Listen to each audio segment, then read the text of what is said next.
আসসালামু আলাইকুম। জেএসসি পরীক্ষার্থী বন্ধু, অভিভাবক এবং শিক্ষক মণ্ডলী, জেএসসি পরীক্ষার ফলাফল প্রকাশ প্রসঙ্গে আমার এই ভিডিওটি করা। যারা এখনও ফলাফল কবে প্রকাশ হবে জানেননি, তাদের জন্য এই ভিডিওটি করতেছি। আর কিছুক্ষণ আগেই কিন্তু এই নিউজটি হলো যে কবে রেজাল্ট দেবে। এই 5-7 মিনিট আগেই কিন্তু এটা জেএসসির কর্নার নামে একটি অপশন আছে, ওইখানে গেলে আপনারা দেখতে পাবেন। এখানে লেখা আছে 2019 সালে জেএসসি পরীক্ষার ফল প্রসঙ্গে একটি অপশন। তো আমরা এটাতে ক্লিক করার পরে এখানে নোটিশ একটা আসছে, নোটিশটা আমরা পড়ব।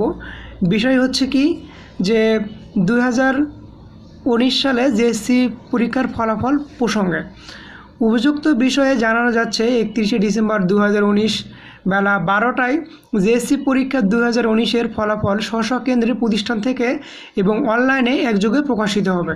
অর্থাৎ আপনাদের পরীক্ষার রেজাল্ট 31 তারিখে বেলা 12টার সময় রেজাল্টটি পাবলিশড হবে। আর এই রেজাল্টটা আপনি কোথায় পাবেন? SMS-এর মাধ্যমে পাবেন, বিভিন্ন আপনাদের স্কুলে পাবেন এবং ওয়েবসাইটের মাধ্যমেও পাবেন। তো ওয়েবসাইটে কীভাবে করা হবে এই বিষয়ে আমরা আবার আরও একটি ভিডিও করব। তবে আমরা নিচের আরও কিছু যে নোটিশ দেওয়া আছে আমরা এগুলো পড়ব। এখানে লেখা আছে যে নিম্নে উল্লেখিত যে কোনো পদ্ধতিতে সব প্রতিষ্ঠানের রেজাল্ট শিট ডাউনলোড করা যাবে।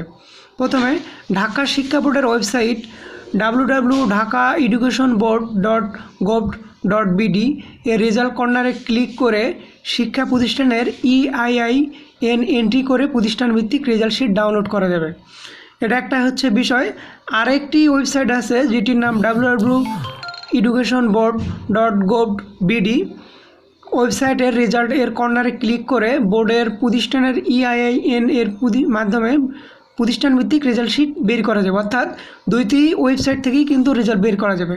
কিন্তু আপনাদের প্রতিষ্ঠানের রেজাল্ট না যদি বের করতে চান, সেক্ষেত্রে আপনারা SMS করতে পারেন এবং অনলাইনে কিছু সাইট আছে, আমি এই সাইটগুলো দেখাবো এরপরে।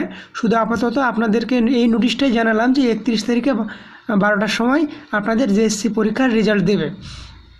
এবং নিচে কী লেখা আছে আমরা একটু পড়ে নেই। বিশেষ দ্রষ্টব্য: সংশ্লিষ্ট জেলা প্রশাসক ও উপজেলা নির্বাহী কর্মকর্তা ইমেইল কেন্দ্র প্রতিষ্ঠানে রেজাল্ট শিট সফট কপি পাওয়া যাবে। প্রয়োজন বোধে সংশ্লিষ্ট জেলা প্রশাসক উপজেলা নির্বাহী কর্মকর্তা দপ্তর হতে ফলের হার্ড কপি সংগ্রহ করা যাবে। বোর্ড হতে ফলের হার্ড কপি সরবরাহ করা হবে না। অর্থাৎ যে আপনাদের হার্ড কপি রেজাল্টের আছে, এটা আপনারা বোর্ড থেকে নিতে পারবেন না। শুধু সংশ্লিষ্ট জেলা প্রশাসক এবং উপজেলা নির্বাহী কর্মকর্তার ইমেইল কেন্দ্রের প্রতিষ্ঠানের রেজাল্ট শিটের সফট কপি পাওয়া যাবে। প্রয়োজন বোধে জেলা প্রশাসক উপজেলা নির্বাহী কর্মকর্তা দপ্তর হতে ফলাফলের হার্ড কপি পাওয়া যাবে। কিন্তু সেটা কিন্তু এই রেজাল্ট শিটটা বোর্ড থেকে কিন্তু সরবরাহ করা হবে না, কারণ বোর্ডে অনেক জ্যাম লেগে যায় এই রেজাল্টের হার্ড কপি পেতে হলে। আর আপনাদের কিন্তু এটা জানেন কি না যে ভর্তি হতে অবশ্যই এই হার্ড কপিটা লাগে, 9-এ যখন ভর্তি হবেন তখন এটা লাগবে। তো যাই হোক, অনেক কথা হলো। আপনাদের রেজাল্ট 31 তারিখে, সবাই আমার সঙ্গে থাকবেন, আমি ভিডিও করব আপনাদের রেজাল্ট সম্বন্ধে, ভিডিওগুলো অবশ্যই দেখবেন।